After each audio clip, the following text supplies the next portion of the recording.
জুলাই গণ অভ্যুত্থানের বার্ষিকীতে সারা দেশে পদযাত্রা কর্মসূচি পালন করছে জাতীয় নাগরিক পার্টি এনসিপি। পদযাত্রার ৮ম দিনে কুষ্টিয়ায় জুলাই আন্দোলনে শহীদদের পরিবারের খোঁজ খবর নেন কেন্দ্রীয় নেতারা। পরে বুয়েট শিক্ষার্থী আবরার পাহাদের কবর জিয়ারতের মধ্য দিয়ে শুরু হয় জুলাই পদযাত্রা।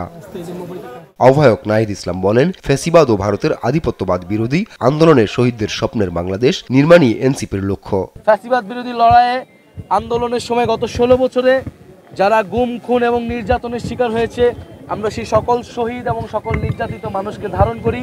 সেই শহীদরা যেই স্বপ্নের বাংলাদেশ দেখেছিল, যে স্বাধীন সার্বভৌম মর্যাদার বাংলাদেশ স্বপ্ন দেখেছিল, যে বাংলাদেশপন্থী রাজনীতির উত্থান তারা করতে চেয়েছিল, আমরা সেই রাজনীতি করতে চাই। এনসিপি নেতারা বলেন, অল্প সময়ের মধ্যে এনসিপি সাধারণ মানুষের যে সাড়া পেয়েছে তা অন্য কোনো দল পায়নি। জনসমর্থন নিয়ে সরকার গঠনের আশাবাদও জানান তারা। সামনের বাংলাদেশকে আমরা সংস্কার এবং বিচারের আঙ্গিকে বিনির্মাণ করতে চাই।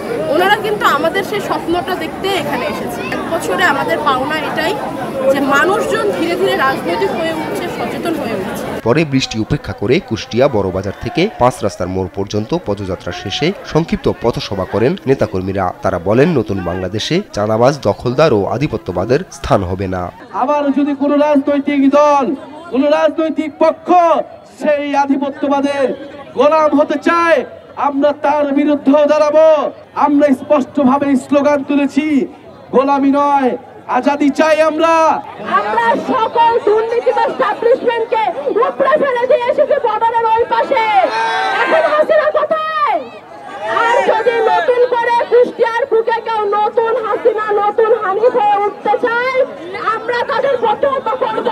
কুষ্টিয়ার কর্মসূচি শেষে মেহেরপুরে পদযাত্রা ও পথসভা করে এনসিপি। নেতারা বলেন, যারা টাকা দিয়ে ভোট কেনে তারা জনগণকে গোলাম বানিয়ে রাখে। সংস্কার ও বিচার ছাড়া কোনো নির্বাচন এনসিপি মানবে না বলেও জানান তারা। আপন অপু, নিউজ ডেস্ক, দেশ টিভি।